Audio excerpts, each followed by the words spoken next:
يا مساء الفل.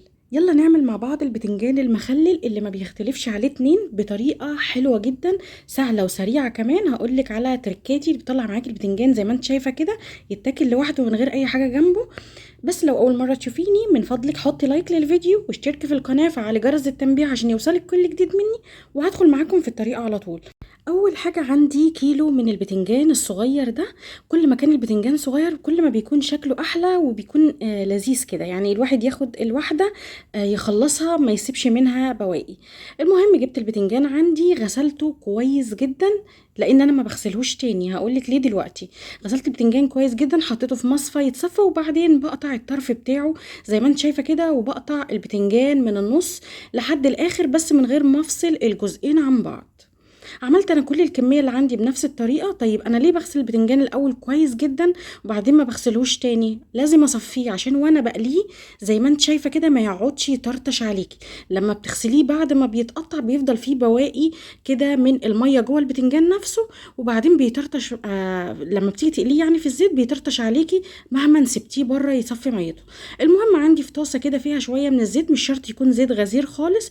اول لما الزيت عندي سخن ابتديت انزل بالبتنجان زي ما انت شايفه، واول لما بلاقيه خد لون ذهبي فاتح ببتدي اقلبه على الناحيه التانية، الناحيه التانية تاخد نفس اللون، وبعدين اطلع البتنجان زي ما انت شايفه كده على مصفى او على مناديل. المهم ان انا عايزاه ينزل اي بواقي زيت موجوده فيه.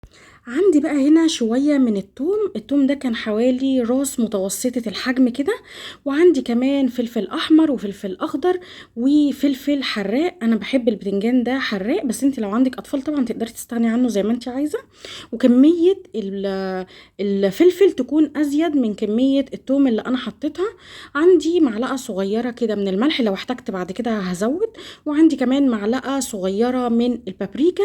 حطيت معلقة صغيرة من الكمون، وهحط كمان معلقه صغيره من الكزبره الناشفه، بتدي ريحه حلوه جدا مع كل المكونات اللي انا حطيتها دي.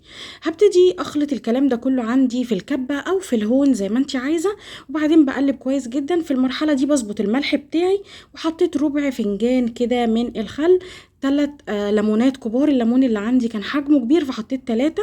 وكل ما انتي بتحبي الليمون زودي ليمون مفيش مشكله، بس انا بالنسبه لي 3 ليمونات كبار كانوا كافيين جدا. قلبت كويس جدا، وطبعا في المرحله دي انا دقت الملح، لازم يكون الملح مظبوط لان بعد كده خلاص هبتدي احشي البتنجان بتاعي.